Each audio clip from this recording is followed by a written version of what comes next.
Going on? It's True Boxing. It's past midnight here in Detroit, Michigan. The Matt Mitten, the Dirty Glove. I'm just getting off of my part-time job, and I did a rolling stop. Thug life. But anyway, this is my post wrap-up of Miguel Cotto versus Austin Trout. Fuck it, man. Austin Trout won. So Austin Trout versus Miguel Cotto. First of all, let me say, man, I am on a fucking losing streak. And now I know what fucking Freddie Roach, Manny Pacquiao, Amir Khan, and that whole camp feels like. You know, Chavez Jr. I'm on a fucking losing streak. Like, I picked Cotto to pull the fight out against Trout. And, you know, I'm fucking up. You know, damn, I've been wrong like 3 times. This shit is not normal. I'm usually right with my predictions. But you know what's crazy though? I actually, you know, I stick to my prediction and I pick Cotto, but actually my prediction changed after the first round of Cotto versus Trout. After that first round, I said to myself, Trout's gonna win this. Let me break this fight down. Okay, first of all, oh shit! Damn, I should have slowed down for that bump. Fucking low pros on these tires, man. You feel every fucking bump. But anyway, back to what I was saying. Let me break this fight down. People are saying that Cotto has no power at 154. He's losing his power, and he doesn't have the power to knock anybody out. And I'm gonna just jump on that real quick. You cannot compare his middleweight, junior middleweight career and his punching power to when he was 140 pounds. A little known fact is Miguel Cotto was bigger than most of the 140 pounders he fought naturally. He was naturally a bigger guy making the weight. So he hurt all the fighters, and that's why he steamrolled through a lot of fighters, because he was so much bigger and so much stronger. It wasn't until he got to, you know, 147 and 154 that we start seeing that his power and it started to decrease. But Miguel Cotto was always bigger. But the thing about what people don't realize in this fight is Austin Trout, which is what I realized the first fucking round. Austin Trout is a legit 154 pounder. He is a solid 154 pounder. And the things and the tactics that Cotto used, like against, you know, other fighters, would not work. I seen a statement somebody wrote on a forum. They were like, Cotto's falling off, totally different performance from when he fought Floyd. Well, duh, it should be a different performance, because Trout and Floyd are 2 totally different fighters. One's a southpaw, one's orthodox. That's right there. That right there is enough to end the argument. But we can go even further. One is a legit 154 pounder. One is what I honestly believe Floyd probably could make 140, but let's say legit 147 pounder as of now. He's a legit 147 pounder fighting at 154 pounds. So Miguel Cotto was stronger than Floyd. And that's why if you watch the sparring tape between Omar Henry and Floyd, if you watch this sparring that they put on Fight Hype, most of the sparring took place where? Against the ropes, because Floyd knew that's where the fight was going to take place for the most part, because he was going to be muscled into the corners because Cotto was stronger. But see, none of those tactics worked here with Trout, because Trout let it be known to Cotto that I'm the bigger fighter. I'm the stronger fighter. And Trout showed him every time Cotto would try to, you know, rough tactics, you know, his rough tactics to get in, Trout would show him, I'm the bigger guy here. You're small. You're 5'7". I'm 5'9". I'm 150, you know, 54 pounder. I'm a legit. That's not going to work here. Also, Trout is in his prime. Trout is 27 years old. He's in his prime. Floyd is not. You know, Cotto is not. So there's so many differences in that fight. But what I saw was Trout did good. That jab to the body. He stayed on that jab to the body. I loved it. That you know, his jab to the body. He would jab to his body. He doubled up on his jab. He used his jab. I like to see fighters use their jabs, because you can set so much stuff up with the jab. I hate to see, you know, if you can get away with a leaping left hook, you talented like that, or, you know, whatever, then go for it. But I like to see fighters set shots up with the jab. It's great fundamentals, and that's what Austin Trout did. Austin Trout basically, you know, I honestly thought some of the this is my opinion about the fight. I think Cotto was hurt a couple times in this fight. if you watch Cotto's mannerism when he's hurt, he does weird shit. Like when he's hurt, he'll switch to southpaw. Why? I don't know. He did it against Floyd for a minute. He did it against Pacquiao, and he did it against Margarito. Which is also, like I said, Margarito's even though he cheated, I believe cheated with Cotto, he's bigger than Cotto. He's bigger and he's strong. A lot of the tactics that Cotto would use on smaller fighters like Zab Judah, DeMarcus Corley, who I'm gonna prove a point with those fighters too, and like Paulie Malignaggi and Gomez, and you know with those guys, they just don't work with a bigger guy who's strong there.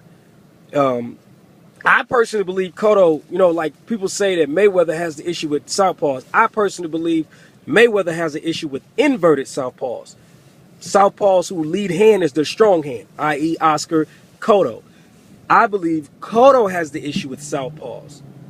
He's the one who has the issue with the southpaw. If you look at just about every elite southpaw that he faced, he was hurt, and he was hurt badly. Not buzzed, but almost all out on his feet. Prime example, Zab Judah hurt him badly the first round. Badly with an uppercut, which Cotto has always been susceptible to. He's always been susceptible to uppercuts and looping shots similar to basically an uppercut. As Zab Judah proved when he caught him with an uppercut, and with Pacquiao caught him with looping uppercut shots, like looping shots underneath. He's always been susceptible to that. But that's back to my point. He's always been hurt by elite southpaw. DeMarcus Corley, who he actually outweighed. He looked about a weight class bigger than DeMarcus Corley. DeMarcus Corley, if it hadn't been maybe five or six more seconds, Cotto was hurt badly. He needed that minute to recover, but he was hurt badly against Chop Chop. And I believe he was hurt against Trout. I seen him, doing that little like praying mantis shit, like the shit he was doing against Floyd and shit. It's certain little signs that he does to me that shows that he's hurting. He's hurt. And I believe that he was hurt against Trout. I believe Trout hurt him with an uppercut, a short left hook. I believe he was hurt a few times. Trout just doesn't have the power, the concussive power to knock him out or knock him down, but he was hurt. Cotto was hurt a couple times. Now, as far as the scoring, you know what? I agree with him. A lot of people think the fight was closer. This is what I'll say about that. With the scorecards, a part of me was saying that they were going to rob Trout and make this a draw. That's what I literally thought it was going to be. I was like, they know that they can't just outright say Cotto won. They know that. So what they're going to do is they're going to try to make this a draw. You know what I'm saying? You didn't win, you didn't lose, as you live to fight another day type shit. But my heart of hearts felt like there were close rounds, but I feel like those close rounds, Cotto made them close, but Trout edged them, if that makes any sense. Cotto did enough to make them close. I call it the Hopkins effect. And I bet I see nobody use that term. I call it the Hopkins effect. Hopkins effect. The Hopkins effect, what I consider that is Bernard Hopkins can make a round that he lost look debatable. He can do that. He can make a fight so ugly. I call the Hopkins effect. He can make a round look so bad and so hard to score that you don't know who won it. You literally don't know. And it's hard. And that's what Hopkins, that's what he was trying to do with Chad Dawson. And that's what Cotto, I won't say Cotto was trying to get dirty like Hopkins was, but he would do enough to make the round look debatable to where you could try to kind of make a case for him. But in my opinion, I always felt like Trout edged him. It was like Cotto did a little something, but Trout edged him each round. There is no need for a rematch. I believe the same thing happens. This is, in my opinion, a stylistic mismatch. You have a taller fighter who's rangy, who uses his jab. Cotto has a good jab, but he won't be in range to use it. What was Trout's range? What is his reach? Like 75, 76, something like that inches? Cotto has a great jab, one of the best jabs in boxing. It's great. It's strong. He can counter you with it. He's dropped people with it. He's dropped a couple people with it. But what does all that mean when you'll never be in range to throw it? Trout kept him at the end of his jab with his stick. And so You know, my thing is, I would like to see Trout move. Excuse me. Like to see Trout move on to bigger and better things. Get the Canelo get the Canelo fight. And get up out that little shack he living in, because that house looks horrible on the outside. I don't know, maybe the inside that bitch is a masterpiece, but on the outside that bitch looks like a shed. I ain't trying to be funny, you know. He taking care of his family, do what you do, but you know, you can tell that he's not making the type of money that these other fighters are. That's for damn sure. But all in all, a good fight.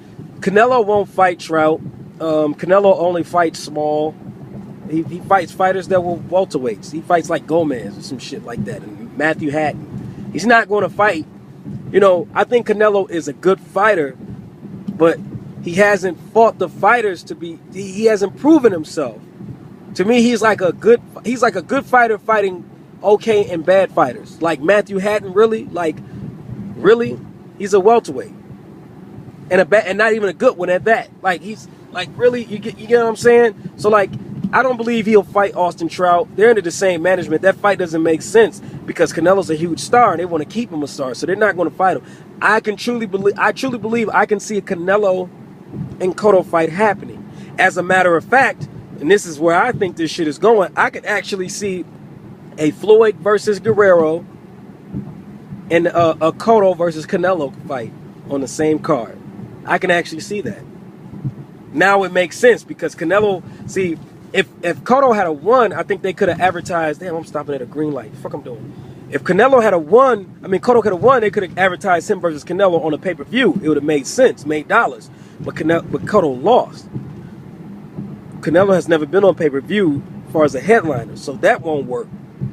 But see, now they can make that Floyd Guerrero card even stronger, in my opinion. Floyd and Guerrero is the headliner. Another Canelo. That brings money.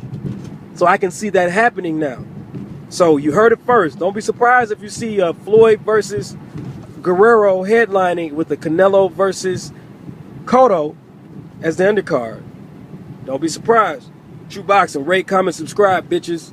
Oh yeah, I'm probably gonna do a Pacquiao Marquez prediction. I'm scared to now because man, I've been fucking wrong so much. Shit, I don't know.